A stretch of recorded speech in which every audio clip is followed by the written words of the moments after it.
ও আল্লাহ জাত গেল বলো এ কোন আজব কারখানা, জাত গেল বলো। সত্য কাজে কেউ নয় রাজি, ওরে সত্য কাজে কেউ নয় রাজি, সবই দেখি তা না না না, জাত গেল বলো। মানে এটা হলো এরকম যে ওই আপনার একজন হোটেলে গেছে, তো হোটেলে যাওয়ার পরে ভিআইপি হোটেলগুলো, হোটেল আবাসিক হোটেল, ওইখানে তো টয়লেট গ্রামের মতো থাকে না, গ্রামে তো মানুষের এমনি বাগানে ঝাড়া অভ্যাস। তো এখন তারপরেও যায় একটু টয়লেটে যায় বদনা নিয়েতে কাম সাইতে, কিন্তু যেই হোটেলে যেই দেখে সে পায়খানা ঘর খুঁজে পাচ্ছে না। পরে কি করবে, ওতে তো কমোডে বসা অভ্যাস নেই, আমি বুঝতেও পারিনি। একবার তো শুনলাম, আমি কাতারে যেয়ে শুনলাম, আমাদের একজন ভাই বলছে যে আরে আমার দাদা এবার ওমরায় যাওয়ার পরে, আমার দূর সম্পর্কের দাদা ওমরায় যাওয়ার পরে মক্কায় মোটামুটি ওই ডাউন প্যান্ট ছিল, সমস্যা ছিল না, মদিনায় এসে টয়লেটে ঢুকছে আর বেরোচ্ছে।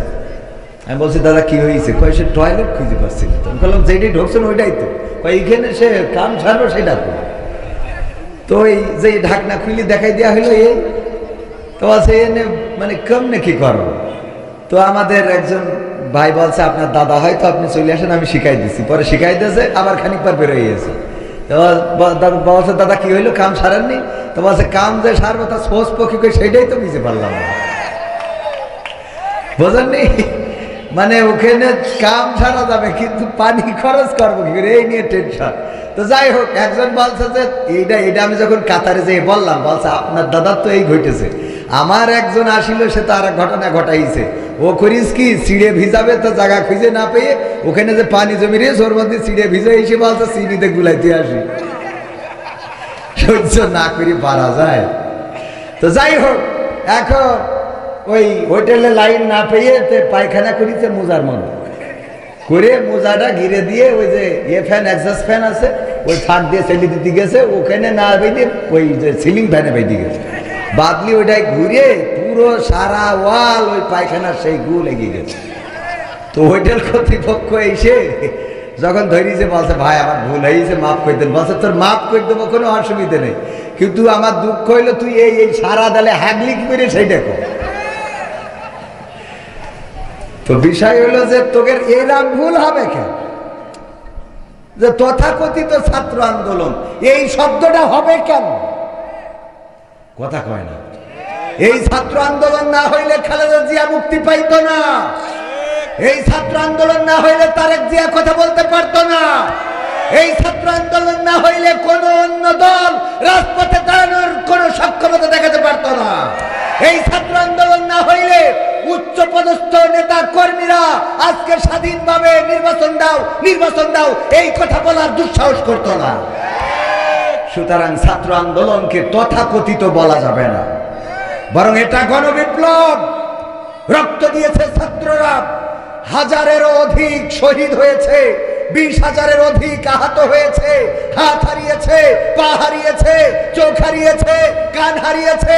এই আন্দোলনকে যারা তথাকথিত বলে, ওরা দাদাদের সুরে কথা বলে, দাদাদের প্রেসক্রিপশন নিয়ে চলে। সুতরাং দাদাদের সুরে যারা কথা বলবে, তারা যেই দলের হোক না কেন, বাংলার জমিনে তাদের রাজনীতি চলবে না। দাদাদের সুরে কথা বলবা, এই দেশে রাজনীতি চলবে। এতদিন দাদারা বাদ দিত, এখন আমরা বাদ দেওয়া শুরু করেছি, ঠিক না? ঠিক। তার কাটার বেড়া আমরা লাগাবো। এই দেশ চলবে এই দেশের জনগণের ইচ্ছার উপরে নির্ভর করে। জনগণ যদি চায় ডক্টর ইউনূসকে ক্ষমতায় রাখবে, জনগণ যদি চায় বিএনপিকে ক্ষমতায় আনবে, জনগণ যদি চায় জামাতকে ক্ষমতায় আনবে, জনগণ যেটা সিদ্ধান্ত নেবে সেই জনগণের দেওয়া রায়ে এই দেশের সরকার প্রতিষ্ঠিত হবে। বলেন ঠিক কিনা? ডক্টর ইউনূস এই দেশের জন্য গর্বের কিনা? আমার তো মনে হয় এমন একটা দিন আসতে যাচ্ছে, আগে আমরা সরকার পতনের আন্দোলন করতাম, আর এখন যে আন্দোলন হবে সেটা বর্তমান সরকার রক্ষার আন্দোলন হবে। কারণ এই সরকার আসার পরে যদি আজকে ডক্টর ইউনূস না থাকতেন তাহলে দাদারা এবং র মিলে এই বাংলাদেশকে এতক্ষণ বুবুকে নিয়ে গিয়েছেন, বুবুকে যথা জায়গায় বসিয়ে দিয়ে যেতেন। ঠিক না বেঠে? ডক্টর ইউনূস ছোট মাঠের খেলোয়াড় নন, তিনি বড় মাঠের খেলোয়াড়। এই জন্যে কিছু করা যাচ্ছে না। নির্বাচন হতেই হবে, নির্বাচন হবে, নির্বাচন আসবে, টেনশন করার কিছু নাই। বক্তব্য হলো ধৈর্য ধারণ করতে হবে। যদি আওয়ামী সরকার এই ছাত্র আন্দোলন না হইতো তাইলে এখন আওয়ামী সরকার ক্ষমতায় থাকতো 2028 সাল পর্যন্ত। ঠিক না বে ঠিক? তো 2028 সাল তো না, 26 সালে নির্বাচন দেবে।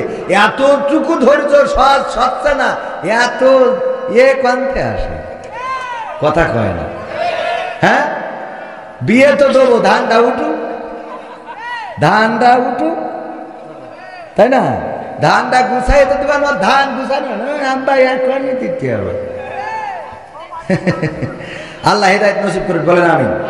ক্ষমতায় কেউ স্থায়ী হয় না, হোক না সে হাসিনা কি বারে না, সে আরটা চিরকাল থাকে না। ক্ষমতায় কেউ স্থায়ী হয় না, মুজিবুর বেশি দিন থাকেনি, জিয়াউর কেউ তো রাখেনি।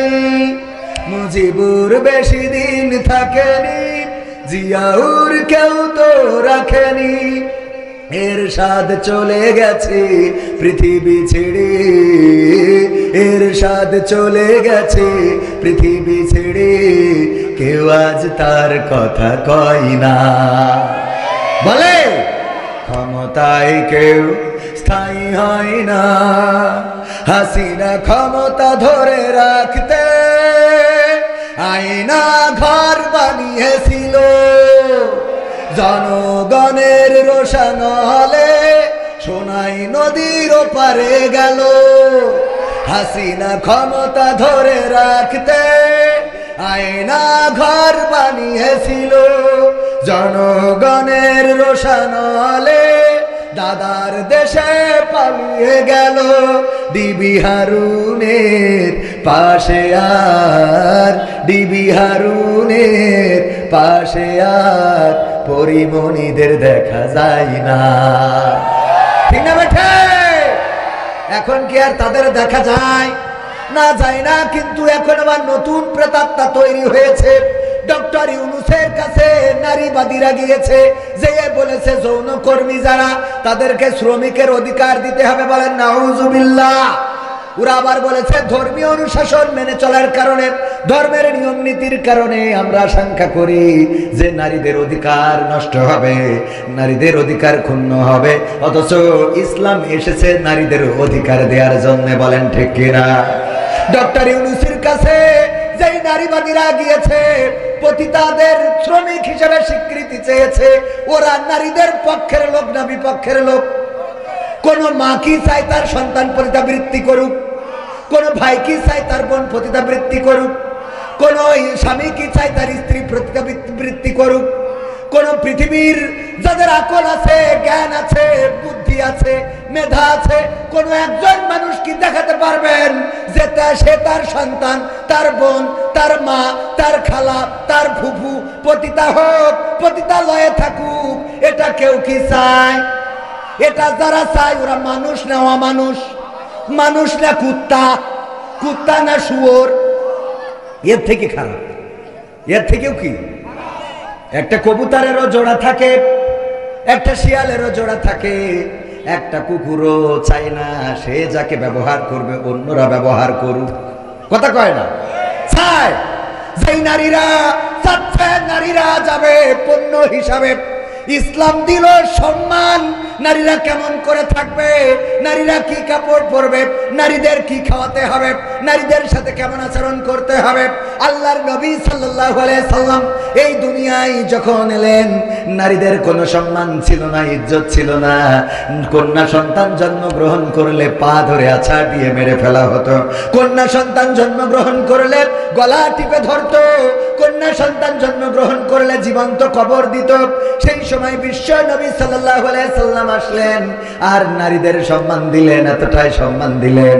আল্লাহর নবী বললেন, ওগো পুরুষেরা শুনে নাও, তোমাদের মায়ের পায়ের নিচে তোমাদের জান্নাত। মায়ের পায়ের নিচে কি?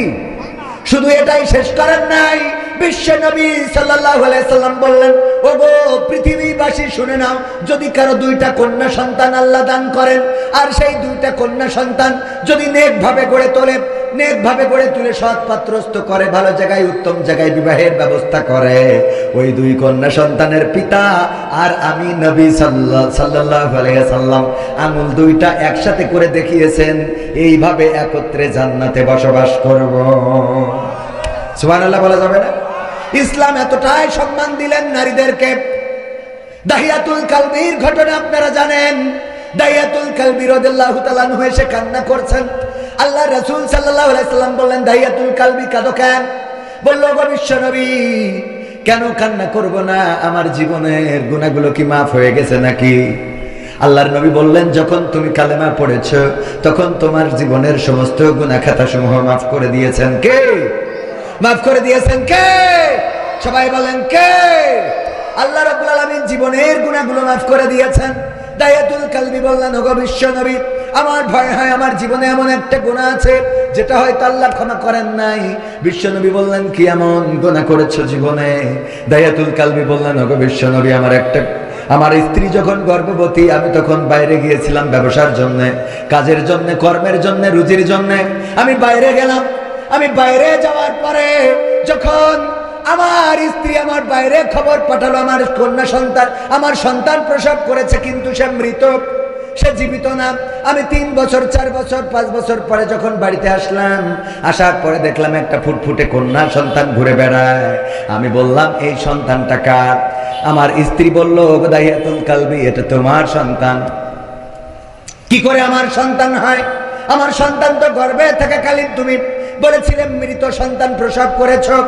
স্ত্রী বলল, ওগো স্বামী, আমি জানি তুমি কন্যা সন্তান হলে আমাকে মেরে ফেলার নির্দেশ দিবা, এত সুন্দর একটা বাচ্চারে কেমনে মারবো? দেখো কত সুন্দরী আমি নাম রেখেছি, জামিলা সুন্দরী। এই সুন্দরীরে তুমি এখন মারতে পারবা না।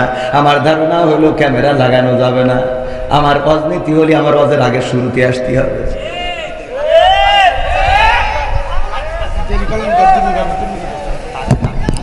তাড়াতাড়ি আপনি আমলিক করি বেড়াবেন আর এসে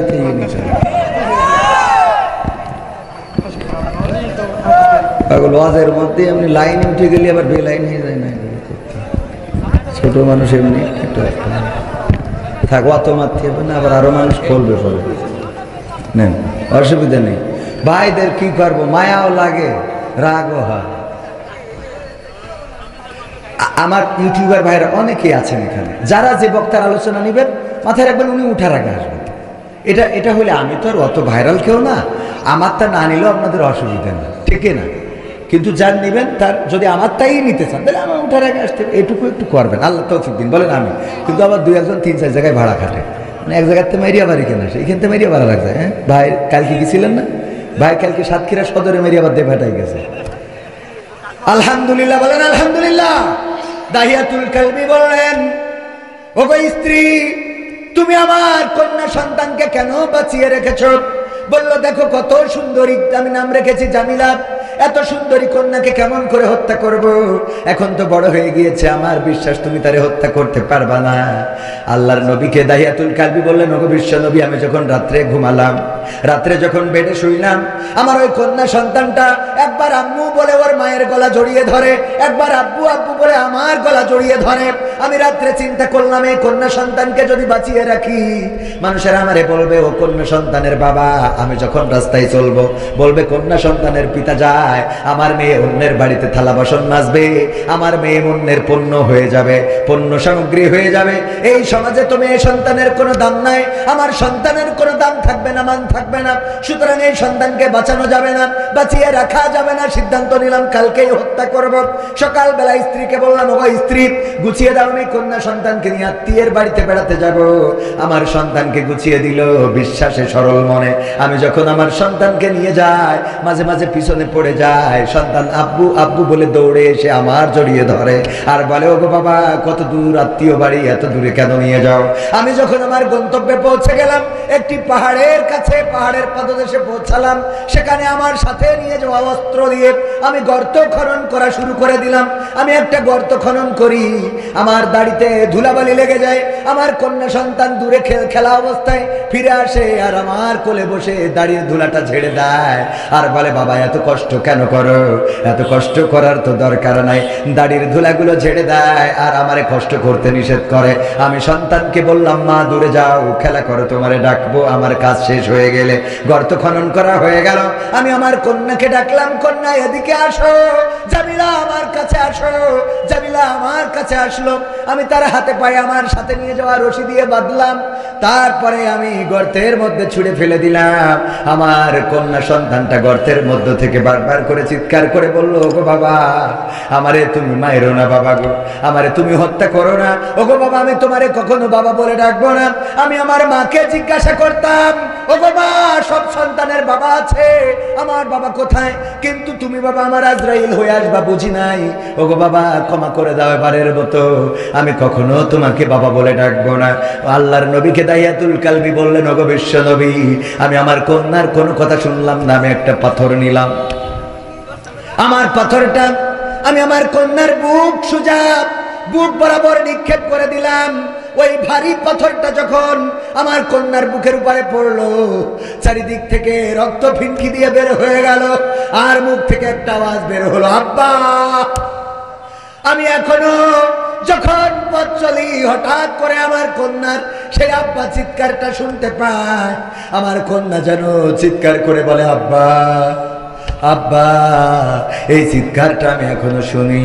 আল্লাহর নবী যখন এই ঘটনা শুনছিলেন, কিতাবে এসেছে বিশ্ব নবী সাল্লাল্লাহু আলাইহি সাল্লামের চোখ থেকে অশ্রু ঝরে দাড়ি ভিজে টপ টপ করে মাটিতে পড়ছিল। আল্লাহর নবী বললেন, ওগো দাহিয়াতুল কালবি, তোমরা জাহিলিয়াতের যুগে কতটা নিষ্ঠুর ছিলে, কতটা পাষাণ ছিলে। তোমরা এতটাই পাষাণ ছিলে, নিজেদের কন্যাদেরকে এমন ভাবে হত্যা করেছো। তোমরা নিকৃষ্ট ছিলে। কিন্তু শুনে নাও, আল্লাহ রাব্বুল আলামিন নারীদেরকে সম্মান দিয়েছেন, ইজ্জত দিয়েছেন, নারীদের সম্পদে অধিকার দিয়েছেন, নারীদের স্বামীর কাছে অধিকার দিয়েছেন, বাবার কাছে, সন্তানের কাছে অধিকার দিয়েছেন। আর দাইয়াতুল কালবি, তুমি যখন কালেমা পড়েছো, ইসলামের নীতি নিয়ম কানুন মেনে নিয়েছো, তখন তোমার জীবনের গুনাহ খাতাগুলো মাফ হয়ে গিয়েছে। ওগো আমার ভাইয়েরা, ইসলাম এমন করেই সম্মান দিয়েছেন নারীদেরকে। আর এখনকার নারীবাদীরা তারা ইসলামের বাইরে যেয়ে নারীদের অধিকার খুঁজে বেড়ায়, অথচ তারা পতিতাবৃত্তিতে উৎসাহিত করে। পতিতাবৃত্তিকে তারা শ্রমিকের অধিকার খুঁজতে চায়। পতিতাবৃত্তি কোনো মানুষ পছন্দ করতে পারে না। যারা পছন্দ করে ওরা মানুষ না, ওরা কুত্তা, ওরা শূকর, ওরা শিয়াল, ওরা ভেড়া, ওরা ঘোড়া, বরং তার চেয়ে বালহুম আদাল, তার চেয়ে নিকৃষ্ট। ঠিক না বেঠে? এর চেয়ে নিকৃষ্ট না হইলে পতিতাবৃত্তি, আমি এটা কমন সেন্স লাগে। নিজের মা যদি এই কাজ করে, মানবে কেউ? ডক্টর ইউনূসের কাছে যারা গেছে, এইগুলোরে ডক্টর ইউনূস সাহেব আবার নিয়ে ছবি তুলে ফেসবুকে দিয়েছে। এতে ছবি তুলে না, বরং সবগুলোকে আস্ত টানায় দেওয়ার দরকার ছিল। বলেন ঠিক কিনা? কারণ নারীদের অধিকার নিয়ে তারা খেলা করতেছে, তামাশা। আমরা নারীদের সম্মান দিলাম যে তারা সম্মান নিয়ে থাকবে, স্বামীর ঘরে থাকবে, ইজ্জতের সাথে বসবাস করবে, সম্পদে অধিকার, সন্তানে অধিকার। আর পতিতাবৃত্তি করলে কি হবে? মানে থাকিরা যাবেন, এটা ভালো চাইলে, মানে খারাপরা যাবে, মদখোর, গাঁজাখোর, ফেন্সিখোর, ডাইলখোর, মুখ দিয়ে সুসর গন্ধ বেরোয়, ওরা যে ইতে টাকা দিয়ে এটা চাই কি? এরা যারা চায়, এরা মানুষ। আমার তো মানুষ, আমি তো এদের পশু বলতেও ঘৃণা হচ্ছে। বরং এর বাইরে কিছু আছে কিনা? আছে এলিয়েন, হাইওয়ান। হ্যাঁ, কসা আর এক শয়তান। এরা পরে আর মনে আওয়াজ করে খাই দেবে না। এমপিরা সব কোথায় গেল বলবো? বললো তো, তাই মনে পড়লো।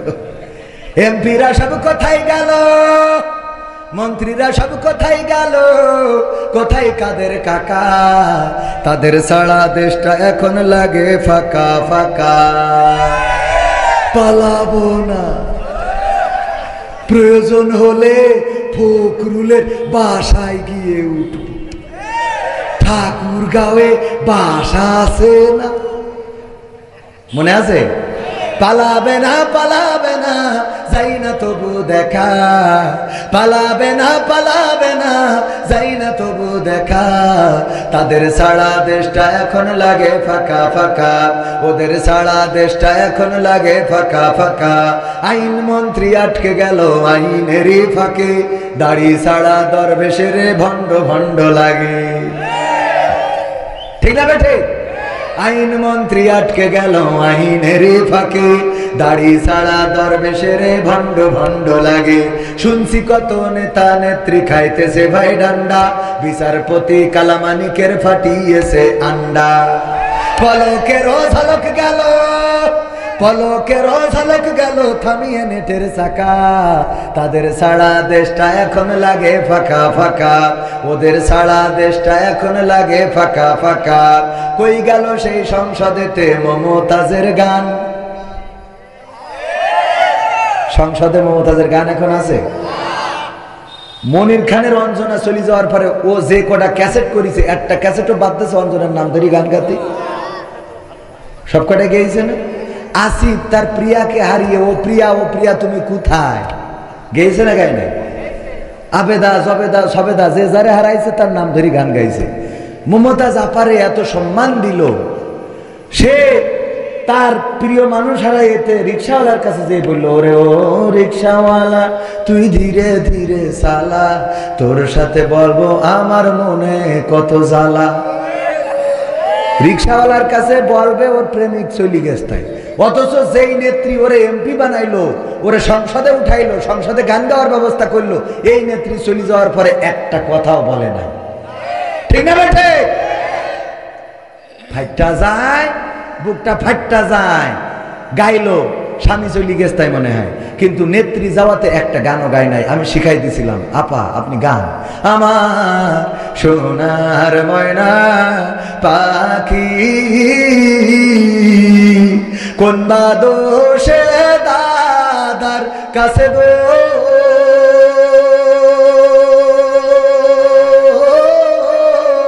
আমরা দেশে কেমনে থাকি রে আমার কলজের ময়না পাখি।